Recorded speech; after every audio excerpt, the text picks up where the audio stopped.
La fille la plus en vue de ces finales qui ont lieu en nocturne est suisse. L'année passée, Myriam Jaeger était déjà sur le podium. Cette Suissesse a fait encore mieux en 2009. Virginie Fèvre promet de cartonner. Elle a pris un R sur le premier histoire de prendre de la vitesse avec un alley-oop derrière. Elle nous gratifie d'un petit 3-6 des familles. Elle repart en switch et un switch 3-6 maintenant. Elle termine son run avec un alley-oop 5-4, ce qui a bien plu au juge. Ce n'est que le premier run. L'addition du score engrangé sur les deux runs de finale se doit d'être la plus longue possible, certes, mais on ne retient pour le classement final que le meilleur run. En attendant les notes émanant de 5 juges internationaux, profitons plus en détail du run féminin le plus probant sur cette première session.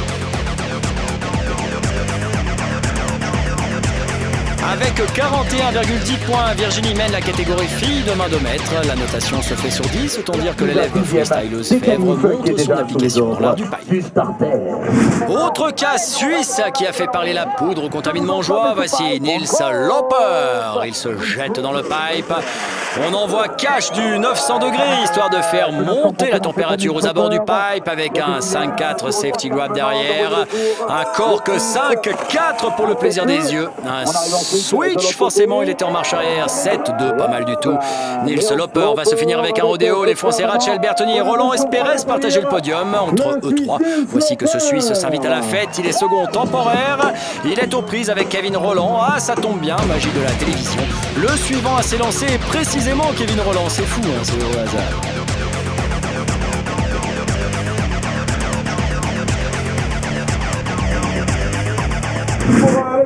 De l'avis de tous, il fait partie des grands favoris. Kevin Roland part à bloc.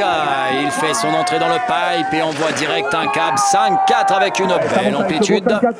Ça tourne de l'autre côté du pipe, mais ça ne replaque pas exactement comme prévu. Petit accro avant un cork 9 des familles. Kevin Roland semble un peu déstabilisé par sa faute en haut de parcours. Ah, il est un poil trop loin maintenant dans le pipe pour sortir un autre trick. Une autre figure pour les novices qui ignorent la définition du mot trick, du moins en anglais. Sacré run pour l'ami Kevin qui n'est que 4e de cette première session. Il y a 2 runs, mais il a fait montre d'un réel talent. Le second passage s'annonce croustillant à l'avance.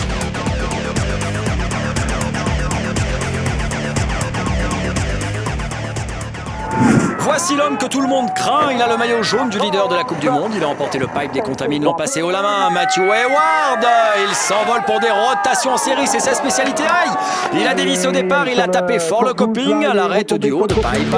Un premier run catastrophique pour le Canadien qui va déclarer forfait pour la suite à une bonne douleur à l'épaule.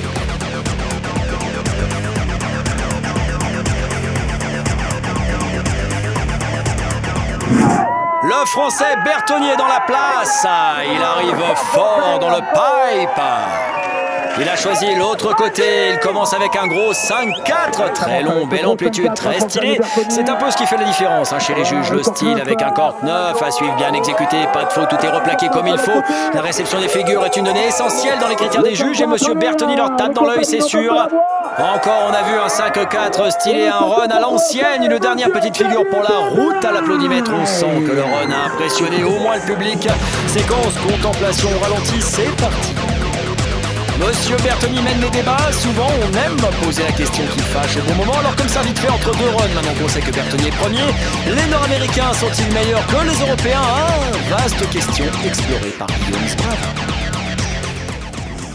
Ben, je pense pas que les Européens sont un cran en dessous par rapport aux Américains. Bon, il y a peut-être un peu moins de monde. Bon, après, c'est vrai qu'ils sont plus nombreux, ils ont plus de parcs, donc ils peuvent quand même beaucoup plus s'entraîner. Mais on a quand même des Français qui sont super bons. Bon, comme avant Candy Toveit qui a gagné plusieurs fois les X Games. Bon, après comme Xav et Kevin qui partent pareil aux X Games.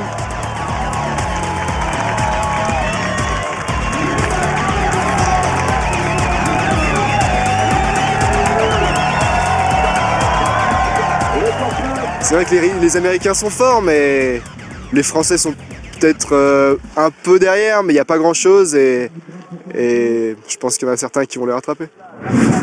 Retour dans la nuit des contamines Montjoie, second run dans cette Coupe du Monde de freestyle. Sur son premier passage, elle était en tête, personne ne s'est vraiment hissé à sa hauteur. Sur ce second run, elle envoie un mute grab pour commencer. Elle a pris beaucoup d'amplitude, beaucoup d'air sur le coup, assez en tout cas pour envoyer un 5-4 puis un 3-6. Sur sa 4e figure, elle envoie un switch 3-6, ouais poulette et un petit 5-4 pour finir. Virginie Fèvre, ses grands yeux, son grand sourire et son score léger amélioré sur le second passage. Bravo. C'est elle qui gagne donc cette Coupe du Monde ici au Virginie Fèvre a un peu amélioré, 41,20. Il y a un autre Suisse maintenant qui va pouvoir peut-être faire plaisir.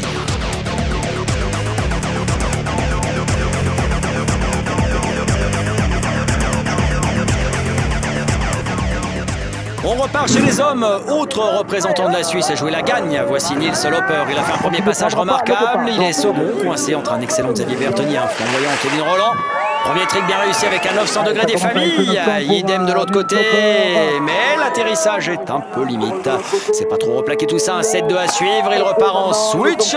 Il se termine sur un 5-4 appuyé. Et derrière un rodéo à l'ancienne. Nils Loper vient de réaliser un beau run, certes, mais va-t-il se hisser en tête, au moins provisoirement, de la compète? Pas sûr. Une poignée d'interminables secondes de suspense en attendant le verdict des juges.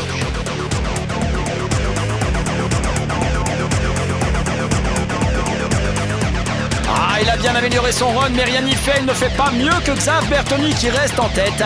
Mais il y a du gros qui pointe le bout de ses spatules sur le start. Méfiance.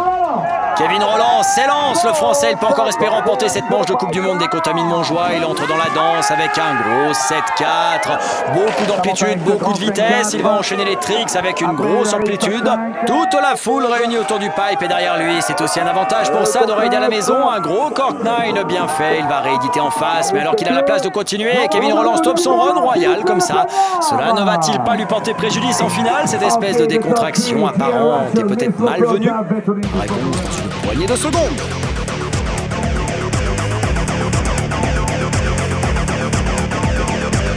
Et oui, cette décontraction extrême, les juges lui sapent le moral puisqu'il est sur la 3e marche du podium. Il reste un run pour Xavier Bertoni qui va plutôt se sentir tranquille après son premier passage.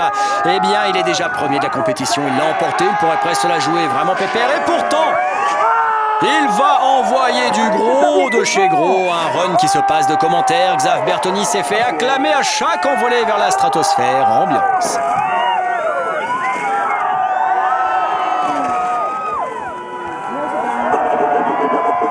Voici le grand gagnant de cette Coupe du Monde. Il est grand, il est jeune, il est beau gosse. Il s'envole mieux que la concurrence. Respect à monsieur Xavier Bertoni.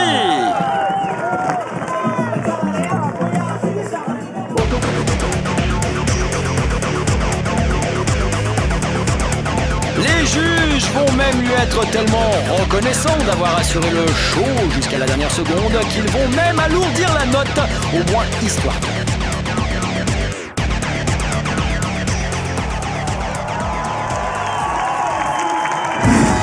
Rapide coup d'œil sur les panneaux des résultats du jour. Chez les filles, Anaïs Caradeux, grand espoir à la française, finit 5e. Chez les hommes, 3 Français dans les 4 premières places avec un Giel Rachel au pied du podium. Un peu la même que les Autrichiens en ski cross. Bravo à l'école française. Séquence émotion sur le podium filles d'abord avec le sourire rayonnant de Virginie Fèvre. Même genre de sourire sur le visage de Xavier Bertoni, meilleur homme de la soirée. Je suis resplendissant et ça se voit. Wow.